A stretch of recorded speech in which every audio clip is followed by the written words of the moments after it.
জামাত একটা জোট করতে চায়, জামাতও কিন্তু চায় যে আমরা যেন তাদের সাথে থাকি, সেজন্য তাদের আলাপ আলোচনা। বিএনপি চায় যেন আমরা এতদিন যুগপৎ আন্দোলন করেছি এবং কারণ এখন লেটেস্ট জুনিয়রদের সংগঠন এনসিপি, তাদেরও রাজনৈতিক সিনিয়র আমরা, কাজে আমাদের যে কি মেকানিজম সেটা বিএনপিও জানে। কাজে বিএনপি যদি গভর্নমেন্ট ফর্ম করে, তাদের একটা স্ট্যাবিলিটির জন্য রাজনৈতিক মিত্রের সহযোগিতা প্রয়োজন, তারাও চায় যেন আমরা তাদের সাথেও থাকি। তো আমাদেরকে সবাই চায়, কেন আমরা সেই সম্ভাবনাটা তৈরি করতে পারছি। প্রকৃত অর্থে বিএনপি এবং জামাত তো দীর্ঘদিন একটা পুরানো সংগঠন এবং তারা কিছুটা বলতে পারেন একটা রেজিমেন্টেড অর্গানাইজেশন, যে ধর্মীয় চিন্তা ভাবনা শৃঙ্খলায় একটু অন্যান্য সংগঠনের চেয়ে অনবদ্য। আমরা কিন্তু বলা চলে পপুলারিটির দিক থেকে, আমাদের সাংগঠনিক কাঠামোর দিক থেকে আমরা কিন্তু বিএনপি জামাতের পরে আমাদের একটা অবস্থান আমরা তৈরি করতে পারছি।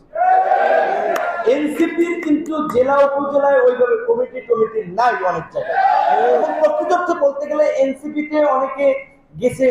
আমরা যে স্রোতের বিপরীতে দৌড়ানি খাইয়া, লাঠিচার্জ খাইয়া, ধাক্কা খাইয়া, অপমানিত হয়ে, লাঞ্ছিত হয়ে যে সংগঠনটা তৈরি করছি, এবং এই লোকগুলো এক একটা হীরার টুকরা ডেডিকেটেড নেতা কর্মী এনসিপিতে এরকম আছে। তারা কি প্রতিকূল সময় পরীক্ষা দেওয়ার সময় পাইছে? তারা তো অটো পাস করছে। কারণ অটো পাস মানে হচ্ছে যে তারা মানে রাজনীতি করার পরেই দেখে ইউনো অফিসে, ডিসি অফিসে তাদেরকে মূল্যায়ন করে, মানে সরকারি পাওয়ার পার্টির